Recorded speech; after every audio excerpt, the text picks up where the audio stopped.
For today's video nga mga Marikoy ay pupunta tayo ng Bulacan. Tingnan nyo nga si Marikoy, Sheena nyo mga Marikoy, para siyang bata. Yung sanggol pa lang nakakalabas sa tiyan ng nanay niya. Tinapik nga ako ni Sheena dyan, wag na nga daw akong mag-video, nahihiya daw siya. At kaya nga po pala kami pupunta dyan ng Bulacan mga Marikoy ay titingin kami ng bahay na pwede namin bilhin. Meron kasi siyang nakatext na nagbebenta ng bahay.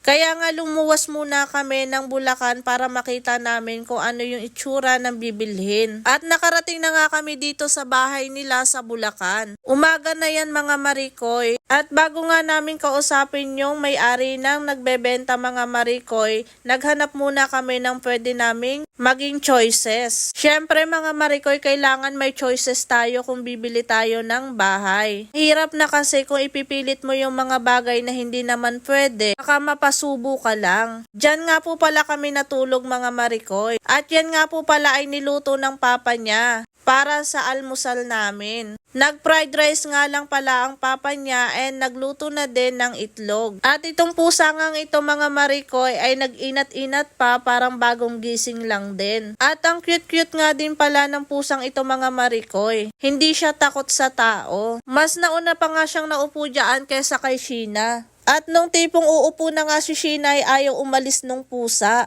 Kaya ang ginawa ni Sheena ay tinabihan niya na lang yung pusa. Daig mo pa nga may pakaining bata si Sheena dyan. At hindi pa nga nakontento yung pusa, sa gilid niya ay sumampa sa mga hita niya. Kaya natawan na lang si Marikoy, Sheena nyo dyan. Hindi tuloy siya makakain kasi gawa ng pusa. Hindi pa nga nakontento yung pusa ay umupo pa siya sa hita niya. O diba para siyang may anak na inaalagaan. Saglit ka lang dyan Bibi, wag ka munang malikot, kakain lang ang mami. Tahimik lang siya dyan mga Marikoy, hindi siya katulad ng ibang pusa na dadambahan niya yung pagkain. At naluto na nga din dito yung manok. Halo-halo yan mga Marikoy, may paa ng manok at meron din laman ng manok. Adobo nga po pala yung ginawa ng papa niya na pagluto dito sa paa ng manok. Napakalambot nga po pala ng pagkaluto ng papa niya dyan mga Marikoy. Nag-aalmusal na nga pala kami dyan ng maaga mga Marikoy kasi mamaya mahaba-haba yung lakaran namin paghahanap namin ng bahay. Kaya kumain muna kami dyan ng medyo heavy-heavy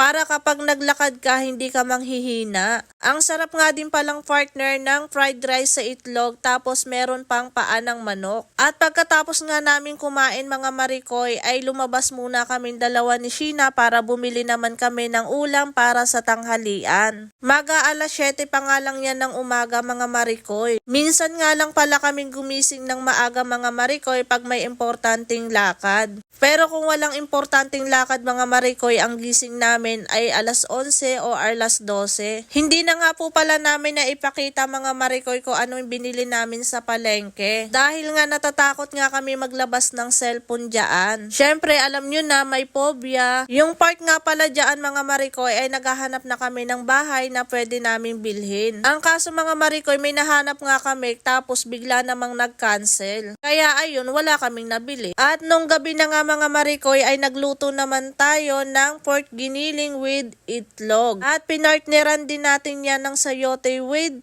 carrots. At hiniwan na nga din natin tong patatas mga Marikoy na ilalagay natin sa pork giniling natin. Medyo konti nga lang po pala yung giniling natin mga Marikoy, kaya nilagyan din natin siya ng patatas para pang parami. At dito nga sa mainit na kawali ay naglagay na tayo ng mantika para igigisa natin dyan yung sibuyas at bawang. At yan nga mga Marikoy ay nilagay na natin dyan yung sibuyas at bawang at halu-haluin lang natin to. Sinunod na nga din natin ilagay dyan yung pork giniling mga Marikoy at tinimplahan na rin natin to ng pangpalasa. Nilagyan nga lang din natin yan ng paminta, magic sarap at asin mga Marikoy para pangpalasa sa ating pork giniling. At kumuha nga po pala tayo dito ng itlog para po panglahok natin doon sa pork giniling. Binilang nga lang po natin yan isa-isa kung ilan yung taong kakain mga Marikoy para lahat naman ng kakain ay meron ding itlog. Pakukuluan nga lang po natin ito mga Marikoy para lumambot po yung ating pork giniling. At sinalang na din natin mga marikoy yung itlog dito para gagawin natin siyang nilagang itlog. At habang nagpapakulo tayo dito mga marikoy ng pork, babalatan naman natin dito yung sayote at carrots na gagawin natin partner sa pork giniling mga marikoy. At dito nga mga marikoy, hiniwan na natin ng maliliit ang carrots at saka yung sayote. Igigisa lang naman natin yan mga marikoy para kahit papano mga marikoy ay healthy pa din tayo. Nilagyan na nga din pala natin yan ng tomato sauce mga marikoy ang ating pork giniling. At dito nga mga marikoy ay inahon na natin yung itlog at palalamigin lang natin yan ng saglit at babalatan na din. At nang kumukulo na nga yung pork giniling natin mga marikoy ay nilagay na rin natin tong patatas. O diba mga marikoy, ang unti lang po ng pork giniling natin mga marikoy ay bigla siyang dumami gawa ng patatas. At sunod na nga din natin inilagay dito yung itlog mga marikoy. Napakuluan naman na siya ng bahagya mga marikoy kaya luto na din yung ating pork. At sunod nga natin lulutuin dito mga marikoy ay yung ating ginisang sayote with carrots. Nilagay na nga po pala namin dyan yung sibuyas at bawang. At hahalu-haluin lang natin yan at isusunod na nating ilagay ang ating sayote at carrots. Hahalu-haluin lang din natin yan mga marikoy at titimplahan na din ng mga pampalasa para kahit papano magkaroon naman ng lasa ang ating gulay. At nilagyan nga lang po pala yan ng kaunting tubig para medyo lumambot naman yung ating gulay. At pagkatapos nga itatakpan lang natin ito para lumambot siya. Luto na nga po pala yung ating giniling dito mga marikoy at ayan na nga mga marikoy. Ready to serve na po ang ating pork giniling with egg. O di ba mga marikoy, napakasimple at napakadali lang lutuin ng pork giniling.